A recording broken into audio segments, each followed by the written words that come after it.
Question is God existing as an entity outside physical makeup of universe and thus encompassing the whole of nature around us? Does he govern it from outside as per his wishes, or does he arise as a force merely out of physical and material makeup of nature to be reckoned with, as you understand? بھائی صاحب نے سوال پوچھا اور الحمدللہ میں آپ سب لوگ کی صبر کی الحمدللہ تعریف کرتا ہوں الحمدللہ کہ دیکھ رہے کڑک دھوپ ہے, 12 بج چکے ہیں اور 12 بجے سب سے زیادہ دھوپ ہوتی ہے. لوگ سمجھے کہ صرف بہت کم لوگ ہوئیں گے, اس لیے پنڈال بہت کم تھا, اور کم از کم 10 گنا زیادہ لوگ آ چکے ہیں. تو الحمدللہ پھر بھی اتنی کڑک دھوپ میں بھی لوگ بیٹھے ہوئے ہیں. الحمدللہ انشاءاللہ اللہ سبحانہ و تعالیٰ آپ کو اس کا اجر دیں گے انشاءاللہ. ہمارے ہندو بھائی نے سوال پوچھا کہ اللہ سبحانہ و تعالیٰ کیا ہے, وہ فزیکل ہے, کیا کوئی ایک فزیکل جیسی چیز ہے, کیا وہ سارے دنیا کے اندر ہے کہ دنیا کے باہر ہے, وہ دنیا کو کنٹرول کیسا کر رہے ہیں. جہاں تک سوال ہے فزیکل کا, تو اللہ سبحانہ و تعالیٰ کوئی فزیکل چیز نہیں ہے ہم اور آپ جیسا.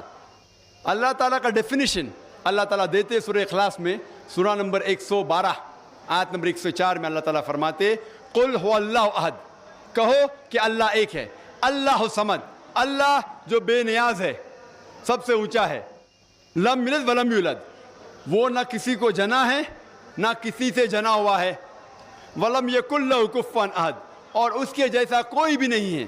یہ قرآن مجید میں اللہ سبحانہ و تعالیٰ کے 4 لائن کا ڈیفینیشن ہے.